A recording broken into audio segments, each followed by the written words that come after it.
Hi friends, welcome to Careers Summer Official. இன்னைக்கு நம்ம இந்த வீடியோல என்ன பார்க்க போறோம்னு பாத்தீங்கன்னா railway recruitment board notification 2026 and 27 வந்திருக்கு. இது பத்தின ஃபுல் டீடைல்ஸ் உங்களுக்கு இந்த வீடியோல எக்ஸ்பிளைன் பண்ண போறேன். நீங்க ஃபர்ஸ்ட் டைம் வீடியோ பார்க்கணும் சப்ஸ்கிரைப் பண்ணுங்க. அப்ப நான் போடுற வீடியோஸ் உங்களுக்கு டே டு டே ரீச் ஆகும். உங்க ஃப்ரெண்ட்ஸ் அண்ட் ஃபேமிலிஸ் எல்லாருக்குமே இந்த வீடியோஸ்லாம் ஷேர் பண்ணி விடுங்க. பிகாஸ் நிறைய பேர் பாத்தீங்கன்னா ஜாப்காக சர்ச் பண்ணிட்டு இருக்காங்களே, அவங்க எல்லாருக்குமே இந்த வீடியோஸ்லாம் ஷேர் பண்ணி விடுங்க. கொஞ்சம் யூஸ்ஃபுல்லா இருக்கட்டும். மேக்ஸிமம் நம்பர் ஆஃப் பீப்பிள் பாத்தீங்கன்னா இந்த क्वेश्चंस பத்தின டீடைல்ஸா கேட்டிருக்கீங்க. சோ இது பத்தின ஃபுல் டீடைல்ஸ் இந்த வீடியோல இருக்கு. வீடியோ ஸ்கிப் பண்ணாம ஃபுல்லா பாருங்க. சரி வாங்க வீடியோக்குள்ள போலாம். ஃபர்ஸ்ட் நான் இந்த ஆர்கனைசேஷன் பத்தி எக்ஸ்பிளைன் பண்ணிடுறேன். RRB என்னன்னு பாத்தீங்கன்னா ரயில்வே ரெக்ரூட்மெண்ட் போர்டு. இது ministry of railway government of India கீழ ஆபரேட் பண்ற அபிஷியல் ரெக்ரூட்மெண்ட் ஆர்கனைசேஷன்ஸ் இது. ரயில்வே ரெக்ரூட்மெண்ட் போர்டுல ஃபர்ஸ்ட் நம்ம என்ன பார்க்க போறோம்னா போஸ்ட் நேம் வந்து செக்ஷன் கண்ட்ரோலர். ரயில்வேஸ்லயே ரொம்ப ரொம்ப ரெஸ்பான்சிபிளான ஆபரேஷன் போஸ்ட் இது. ஓகேவா? சோ இவங்களுக்கு என்ன ரிலேட்டட் ஒர்க் இருக்கும்னா ட்ரெயின் மூவ்மெண்ட்ஸ் எல்லாமே வந்து மானிட்டர் பண்ற ஒர்க் இருக்கும். கம்யூனிகேஷன்ஸ்லாம் வந்து மெயின்டைன் பண்ற ரிலேட்டட் ஒர்க் இருக்கும். நெக்ஸ்ட் வந்து எமர்ஜென்சி, ஏதாவது எமர்ஜென்சினா ஹேண்ட்லிங் பண்ற ரிலேட்டட் ஒர்க் இருக்கும். இப்போ வந்து போஸ்ட் நேம் கிளியரா புரிஞ்சிச்சா? நெக்ஸ்ட் ஜாப் டைப்பை பொறுத்த வரைக்கும் பெர்மனன்டான சென்ட்ரல் கவர்மெண்ட் ஜாப்ஸ் தான் இங்கே கிளியரா மென்ஷன் பண்ணிருக்காங்க. Selected candidates will have to undergo training. First நம்ம ஜாயின் ஆகும்போது செலக்டான கேண்டிடேட்ஸ் பாத்தீங்கன்னா ஃபர்ஸ்ட் நம்ம ஜாயின் ஆகும்போது ட்ரைனிங் பீரியட்ல தான் நம்ம ஜாயின் ஆகுவோம். ஒன்ஸ் அந்த ட்ரைனிங் பீரியட் நம்ம கம்ப்ளீட் பண்ணிட்டோம்னா சக்சஸ்ஃபுல்லா கம்ப்ளீட் பண்ண பிறகு பெர்மனன்ட் ஸ்டாஃபா கன்ஃபார்ம் ஆயிடுவோம். ஓகேவா? இப்போ ஜாப் டைப் கிளியரா புரிஞ்சிச்சா? Next vacancy. டோட்டலா 119 வேகன்சிஸ் இருக்கு. இந்த 119 வேகன்சிஸை இந்தியா ஃபுல்லா இருக்கிற டிஃபரெண்ட் RRBக்கு வந்து டிஸ்ட்ரிபியூட் பண்ணிருக்காங்க. ஒரு ஜோன்லயுமே வந்து எவ்வளவு வேகன்சின்றத கிளியரா பேஜ் நம்பர் 38ல மென்ஷன் பண்ணிருக்காங்க. சோ கிளியரா செக் பண்ணி பாத்துக்கோங்க. அதே மாதிரி வந்து நம்ம சென்னை சதர்ன் ரீஜியன் ஜோன்ல பாத்தீங்கன்னா ஓவராலா 9 வேகன்சிஸ் இருக்கு. அன்ரிசர்வ் கேட்டகரியில இருக்கவங்களுக்கு வந்து 2 வேகன்சிஸ் இருக்கு. SC கேட்டகரியில இருக்கவங்களுக்கு 3 வேகன்சிஸ் இருக்கு. ST கேட்டகரியில இருக்கவங்களுக்கு 2 வேகன்சிஸ் இருக்கு. OBC கேட்டகரியில இருக்கவங்களுக்கு 2 வேகன்சிஸ் இருக்கு. எக்கனாமிக்கல் வீக்கர் செக்ஷன் கேட்டகரியில இருக்கவங்களுக்கு வேகன்சிஸ் கிடையாது. சோ ஓவராலா பாத்தீங்கன்னா 9 வேகன்சிஸ் இருக்கு. அதே மாதிரி வந்து திருவனந்தபுரம் சதர்ன் ரீஜியன்ல பாத்தீங்கன்னா ஓவராலா 4 வேகன்சிஸ் இருக்கு. மத்த ஜோன்ல இருக்கவங்களும் கிளியரா செக் பண்ணி பாத்துக்கோங்க எவ்வளவு வேகன்சிஸ் இருக்குன்றத. ஓகேவா? இப்போ வேகன்சிஸ் கிளியரா புரிஞ்சிச்சா? Next salary. Sections controller pay level 6 இவங்களுக்கு எவ்வளவு சேலரின்னு பாத்தீங்கன்னா 35,400 எவ்ரி மந்த் சேலரி. இது ஜஸ்ட் வந்து வெறும் பேசிக் பே மட்டும் தான். இது கூடவே எக்ஸ்ட்ரா பெனிஃபிட்ஸ் எல்லாமே இருக்கு. டிஎன்எஸ் அலவன்ஸ் இருக்கு, HRA இருக்கு. ஓகேவா? அப்போ இந்த அலவன்ஸ் எல்லாமே ஆட் ஆகும்போது உங்களோட சேலரி பாத்தீங்கன்னா இன்னும் கொஞ்சம் இன்க்ரீஸ் ஆகும். ஓகேவா? சோ அதனால சூப்பரான ஆப்பர்ச்சுனிட்டிஸ் மிஸ் பண்ணிடாதீங்க. சென்ட்ரல் கவர்மெண்ட் ஜாப் யாரெல்லாம் எலிஜிபிளா இருக்கீங்களோ அந்த கேண்டிடேட்ஸ் எல்லாருமே அப்ளை பண்ணுங்க.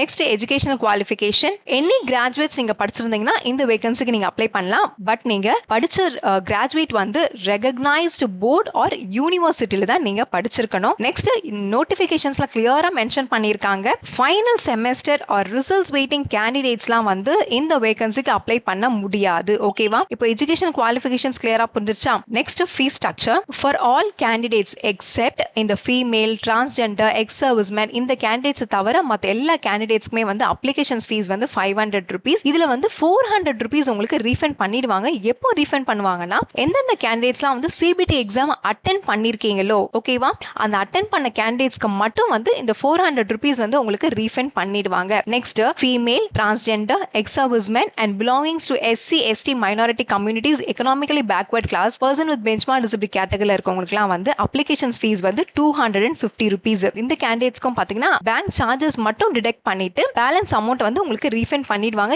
எப்போ ரீஃபண்ட் பண்ணுவாங்கன்னா எந்தெந்த கேண்டிடேட்ஸ்லாம் வந்து CBT எக்ஸாம் அட்டெண்ட் பண்ணிருக்கீங்களோ அந்தந்த கேண்டிடேட்ஸ்க்கு மட்டும் பேங்க் சார்ஜஸ் மட்டும் டிடெக்ட் பண்ணிட்டு பேலன்ஸ் அமௌண்ட்டை வந்து ரீஃபண்ட் பண்ணிடுவாங்க. Next age limit. மினிமம் 20 இயர்ஸ்ல இருந்து மேக்ஸிமம் 33 இயர்ஸ் வரைக்கும் நீங்க இந்த வேகன்சிக்கு அப்ளை பண்ணிக்கலாம். கவர்மெண்ட் ரூல்ஸ் படி ஒரு சில கேட்டகரிக்கு வந்து ஏஜ் ரிலாக்ஸேஷன்ஸ் கொடுத்திருக்காங்க. அதை நான் மென்ஷன் பண்ணிடுறேன். OBC நான் கிரிமி லேயர்ல இருக்கவங்க எக்ஸ்ட்ரா 3 இயர்ஸ் வரைக்கும் இந்த வேகன்சிக்கு அப்ளை பண்ணலாம். SC ST கேட்டகரியில எக்ஸ்ட்ரா 5 இயர்ஸ் வரைக்கும் இந்த வேகன்சிக்கு அப்ளை பண்ணலாம். எக்ஸ்-சர்வீஸ்மென் அன்ரிசர்வ்ட் எகனாமிக்கல் வீக்கர் கேட்டகரியில எக்ஸ்ட்ரா 3 இயர்ஸ் வரைக்கும் இந்த வேகன்சிக்கு அப்ளை பண்ணலாம். OBC நான் கிரிமி லேயர் கேட்டகரியில எக்ஸ்ட்ரா 6 இயர்ஸ் வரைக்கும் இந்த வேகன்சிக்கு அப்ளை பண்ணிக்கலாம். SC ST கேட்டகரியில எக்ஸ்ட்ரா 8 இயர்ஸ் வரைக்கும் இந்த வேகன்சிக்கு அப்ளை பண்ணிக்கலாம். Candidates who are serving group C and group D railway ஸ்டாஃப்ல வர்க் பண்றவங்களுக்கு வந்து அன்ரிசர்வ்ட் எகனாமிக்கல் வீக்கர் செக்ஷன் கேட்டகரியில 40 இயர்ஸ் ஆஃப் ஏஜ் வரைக்கும் இந்த வேகன்சிக்கு அப்ளை பண்ணிக்கலாம். OBC நான் கிரிமி லேயர் கேட்டகரியில 43 இயர்ஸ் ஆஃப் ஏஜ் வரைக்கும் இந்த வேகன்சிக்கு அப்ளை பண்ணிக்கலாம். SC ST கேட்டகரியில 45 இயர்ஸ் ஆஃப் ஏஜ் வரைக்கும் இந்த வேகன்சிக்கு அப்ளை பண்ணிக்கலாம். நெக்ஸ்ட் பர்சனல் பெஞ்ச்மார்க் டிசபிலிட்டி கேட்டகரியில வந்து அண்டர்சர்வ்ட் அண்ட் எகனாமிக்கல் வீக்கர் செக்ஷன்ஸ்ல இருக்கவங்க வந்து எக்ஸ்ட்ரா 10 இயர்ஸ் வரைக்கும் வேகன்சிக்கு அப்ளை பண்ணிக்கலாம். OBC நான் கிரிமி லேயர்ல வந்து எக்ஸ்ட்ரா 13 இயர்ஸ் வரைக்கும் இந்த வேகன்சிக்கு அப்ளை பண்ணிக்கலாம். SC ST கேட்டகரியில எக்ஸ்ட்ரா 15 இயர்ஸ் வரைக்கும் இந்த வேகன்சிக்கு அப்ளை பண்ணிக்கலாம். Next candidates who are working in quasi administrative offices. quasi administrative officesனா என்னன்னா பாத்தீங்கன்னா இந்த railway canteen, cooperative society and இன்ஸ்டிடியூட்ஸ்லாம் இருக்கு. பார்த்தா இதுல வர்க் பண்றவங்க வந்து up to the length of the service. இப்போ வந்து நீங்க 3 இயர்ஸ் வர்க் பண்ணியிருந்தீங்கன்னா அந்த 3 இயர்ஸ்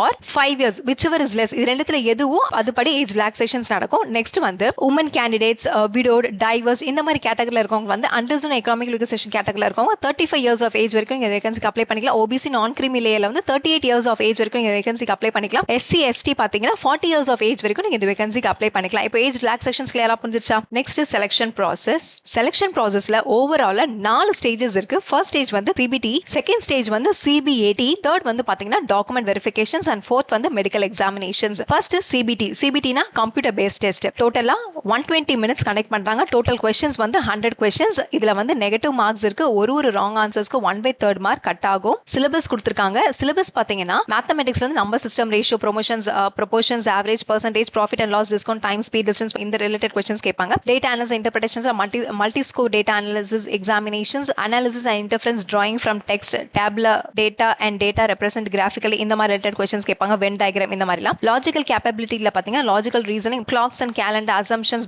பிளட் ரிலேஷன்ஸ் இந்த மாதிரி ரிலேட்டட் क्वेश्चंस கேட்பாங்க. ரீடிங் காம்ப்ரிஹென்ஷன்ஸ்ல பாத்தீங்கன்னா reading comprehensions, passages and questions would be in English லாங்குவேஜ்ல தான் இருக்கும். History, society, literature, science, environment இந்த மாதிரி ரிலேட்டட் क्वेश्चंस கேட்பாங்க. நெக்ஸ்ட் வந்து மென்டல் ரீசனிங்ல பாத்தீங்கன்னா analogical identify relationship between two items and applying it into another pair இந்த மாதிரி related solving, coding, decoding type questions, solving, ranking, arrangement based problem இந்த மாதிரி ரிலேட்டட் क्वेश्चंस இருக்கும். செக்ஷன்ஸ் வைஸும் கிளியரா கொடுத்திருக்காங்க. அனலிட்டிக்கல் மேத்தமெட்டிக் எபிலிட்டில வந்து 60 क्वेश्चंस கேட்பாங்க. லாஜிக்கல் கேப்பபிலிட்டில வந்து 20 क्वेश्चंस கேட்பாங்க. மென்டல் ரீசனிங்ல 20 क्वेश्चंस கேட்பாங்க. சோ டோட்டல் क्वेश्चंस பாத்தீங்கன்னா 100 क्वेश्चंस இருக்கும். அடுத்து ஜெனரல் அன்ரிசர்வ் கேட்டகரிக்கு 40% ஆஃப் மார்க்ஸ் மேல நீங்க குவாலிஃபை ஆகணும். எக்கனாமிக்கல் வீக்கர் செக்ஷன்ஸ்ல 40% ஆஃப் மார்க்ஸ் மேல நீங்க குவாலிஃபை ஆகணும். ஓபிசி கேட்டகரியில இருக்கவங்க 30% ஆஃப் மார்க்ஸ் மேல நீங்க குவாலிஃபை ஆகணும். எஸ்சி கேட்டகரியில இருக்கவங்க 30% ஆஃப் மார்க்ஸ் மேல நீங்க குவாலிஃபை ஆகணும். எஸ்டி கேட்டகரியில இருக்கவங்க 25% ஆஃப் மார்க்ஸ் மேல நீங்க குவாலிஃபை ஆனா மட்டும் தான் வந்து உங்களால செகண்ட் ஸ்டேஜ்க்கு மூவ் ஆக முடியும். சோ ஓவராலா இந்த சிபிடில எந்தெந்த கேண்டிடேட்ஸ்லாம் ஹை ஸ்கோர் எடுக்கறாங்களோ அந்த கேண்டிடேட்ஸ் மட்டும் தான் வந்து செகண்ட் ஸ்டேஜ்க்கு மூவ் ஆவாங்க.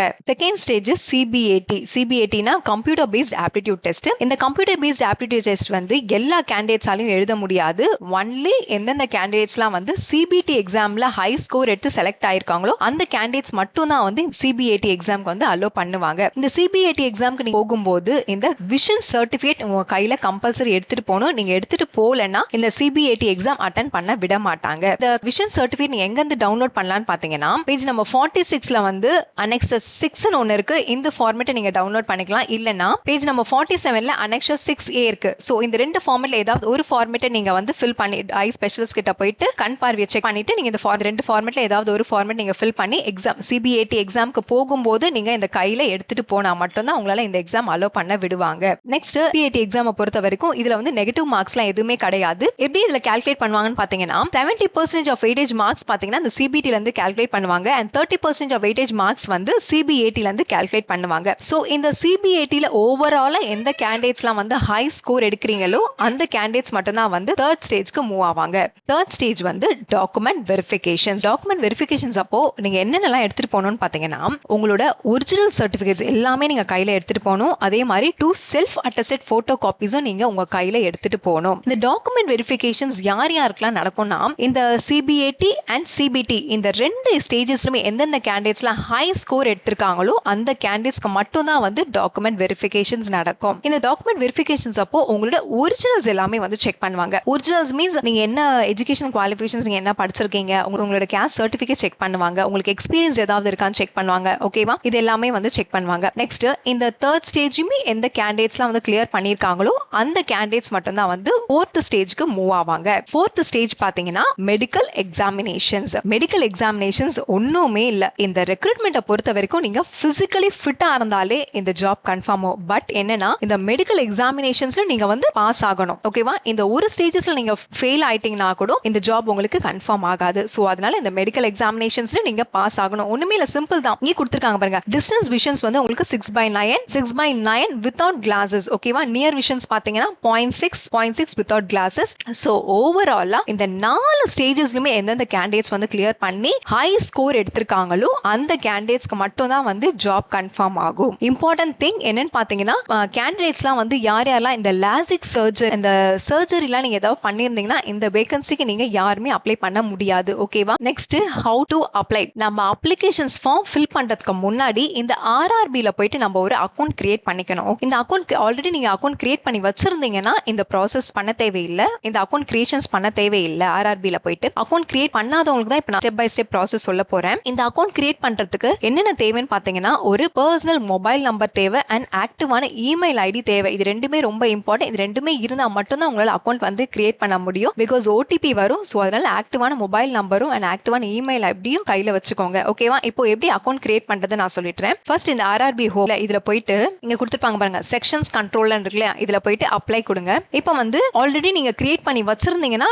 இந்த login with RRB account credential இதுல போயிட்டு நீங்க அப்ளிகேஷன்ஸ் ஃபார்ம் நீங்க ஃபில் பண்ணலாம். கிரியேட் பண்ணாதவங்களுக்கு தான் இப்போ எப்படி நான் அக்கௌண்ட் கிரியேட் பண்றதுன்னு ஒரு தடவை சொல்ல போறேன். இதுல போயிட்டு கிரியேட் அக்கௌண்ட் கொடுத்துக்கோங்க. இதுல ஒண்ணுமே இல்ல. ஃபர்ஸ்ட் வந்து உங்க கண்ட்ரி செலக்ட் பண்ணிக்கோங்க. இங்க உங்க ஃபுல் நேம், திருப்பி அகைன் ரீடைப் ஃபுல் நேம். இங்க வந்து உங்க date of birth, type of date of birth, உங்க டேட் ஆஃப் பர்த், ஜெண்டர் இங்க கொடுத்துக்கோங்க. திருப்பி ரீசெலக்ட் ஜெண்டர். இங்க உங்க வந்து ஃபாதர்ஸ் நேம், இங்க mother's name, again same father's name, mother's name. Next இங்க வந்து உங்களோட இமெயில் அட்ரஸ் இங்க கொடுத்துக்கோங்க. அதே மாதிரி இப்போ நீங்க இமெயில் அட்ரஸ் நீங்க இங்க கொடுத்துட்டீங்கனாலே ஜெனரேட் இமெயில் ஓடிபின்னு வரும். இது அந்த ஓடிபி இங்க கொடுத்துக்கோங்க. நெக்ஸ்ட் மொபைல் நம்பர் கேட்கும். மொபைல் நம்பர் கொடுத்ததுக்கு அப்புறம் இங்க திருப்பி ஓடிபி வரும். ஓடிபி இங்க கொடுத்துக்கோங்க. வந்து இந்த இடத்துல வந்து பாஸ்வேர்ட் பாத்தீங்கன்னா capital letter, small letter, special characters and numbers use பண்ணி தான் நீங்க பாஸ்வேர்டே கிரியேட் பண்ணணும். சேம் அகைன் நெக்ஸ்ட் வந்து கன்ஃபார்ம் பாஸ்வேர்ட் கொடுத்துக்கோங்க. இங்க வந்து I am not a robot இங்க இதை கொடுத்துட்டு preview and create an account இங்க கொடுத்துக்கோங்க. ஃபுல்லா இந்த ப்ராசஸ் எல்லாம் முடிச்சதுக்கு அப்புறம் இப்போ நீங்க வந்து அக்கௌண்ட் கிரியேட் பண்ணியாச்சு. கிரியேட் பண்ணி முடிச்சதுக்கு அப்புறம் நீங்க என்ன பண்ணணும்னா login with RRB account credential இது கேக்குது இல்லையா, இதை கொடுத்துக்கோங்க. இதை கொடுத்த உடனே இங்க உங்க மொபைல் நம்பர் கேட்கும். மொபைல் நம்பர் இல்ல இமெயில் அட்ரஸ் இது ரெண்டுத்துல ஏதாவது ஒண்ணு நீங்க கொடுத்துக்கலாம். நெக்ஸ்ட் வந்து நீங்க பாஸ்வேர்ட், உங்க பாஸ்வேர்ட் நீங்க கிரியேட் பண்ணீங்க அந்த பாஸ்வேர்ட் நீங்க கொடுத்துக்கோங்க. Next I am not a robot கொடுத்துட்டு லாகின் பண்ணீங்கன்னா நெக்ஸ்ட் என்னென்ன டாக்குமெண்ட்ஸ் எல்லாம் கேட்டிருக்காங்களோ அது எல்லாமே சப்மிட் பண்ணிட்டு அப்ளிகேஷன்ஸ் ஃபீஸும் வந்து அதிலே பே பண்ணிக்கோங்க. அப்ளிகேஷன்ஸ் ஃபார்ம் வந்து எந்த வெப்சைட் குள்ள அப்ளிகேஷன்ஸ் ஃபார்ம் ஃபில் பண்ணணும்னு கிளியரா தெரிஞ்சிச்சா? நீங்க அப்ளிகேஷன்ஸ் ஃபார்ம் ஃபில் பண்ணும்போது லைவ் போட்டோகிராஃப் நீங்க எடுக்கணும். இங்க ரூல்ஸ் அண்ட் ரெகுலேஷன்ஸ் எல்லாமே கொடுத்திருக்காங்க. டு நாட் வேர் கேப்லாம் நீங்க போடக்கூடாது, மாஸ்க் ஆர் கிளாஸஸ் இதெல்லாம் நீங்க போடக்கூடாது. ஓகேவா? சோ இந்த ரூல்ஸ் எல்லாமே செக் பண்ணிக்கோங்க. எல்லாமே வந்து நீங்க என்ன ஃபார்மேட்ல நீங்க இது பண்ணணும்னு சொல்லி இதுவும் கிளியரா கொடுத்திருக்காங்க. சிக்னேச்சர் பாத்தீங்கன்னா ஜேபிஜி இல்ல ஜேபிஜி ஃபார்மேட்ல தான் இருக்கணும். எஸ்சி எஸ்டி சர்டிபிகேட்ஸ் எல்லாமே நீங்க வந்து சப்மிட் பண்ற மாதிரி இருக்கும். நெக்ஸ்ட் வந்து சிக்னேச்சர் பாத்தீங்கன்னா பிளாங்க் இங்க் பென் தான் நீங்க யூஸ் பண்ணிருக்கணும். அதுவும் என்ன ஃபார்மேட்ல இருக்கணும்ன்றத கிளியரா எல்லாமே கொடுத்திருக்காங்க. அப்ளிகேஷன்ஸ் ஃபார்ம் ஃபில் பண்றதுக்கு முன்னாடி இந்த இன்ஸ்ட்ரக்ஷன்ஸ் எல்லாம் ஒன்ஸ் ஆர் ட்வைஸ் நல்லா படிச்சு பார்த்துட்டு அப்ளிகேஷன்ஸ் ஃபார்ம் ஃபில் பண்ணுங்க. பிகாஸ் இப்போ நம்ம அப்ளிகேஷன்ஸ் ஃபார்ம் ராங்கா ஃபில் பண்ணி அனுப்பிச்சிட்டோம்னா நம்ம அப்ளிகேஷன்ஸ் ஃபார்மே ரிஜெக்ட் ஆயிடும். சோ அதனால கிளியரா அப்ளிகேஷன்ஸ் ஃபார்ம் ஃபில் பண்ணுங்க. நெக்ஸ்ட் வந்து டவுன்லோட் ஆஃப் கால் லெட்டர். இந்த கால் லெட்டர் எல்லாமே வந்து இந்த சிபிடி எக்ஸாம்க்கா இருக்கட்டும் இல்ல சிபிடி எக்ஸாம் சிபிஏடி எக்ஸாம்க்கா இருக்கட்டும் இல்ல டாக்குமெண்ட் வெரிஃபிகேஷன்ஸா இருக்கட்டும் எல்லாத்துக்குமே நீங்க வந்து இந்த ஆர்ஆர்பி வெப்சைட்டை நீங்க செக் பண்ணிட்டே இருக்கணும். அதுல போயிட்டு தான் நீங்க வந்து இந்த கால் லெட்டர்ஸ் எல்லாமே நீங்க டவுன்லோட் பண்ணணும். நீங்க எக்ஸாமினேஷன்ஸ்க்கு போகும்போது கால் லெட்டரும் நீங்க கையில எடுத்துட்டு போகணும். வேலிடான original photo ID, example voter ID card, Aadhaar card, print out of Aadhaar, driving licence, PAN card இதுல ஏதாவது ஒன்று நீங்க கம்பல்சரி நீங்க ஆனா எடுத்துட்டு போனா மட்டும் தான் எக்ஸாம்ஸ் எல்லாமே அலோட் பண்ணுவாங்க. இப்போ அப்ளிகேஷன்ஸ் ப்ராசஸ் உங்களுக்கு கிளியரா புரிஞ்சிருச்சா? Next application starting date.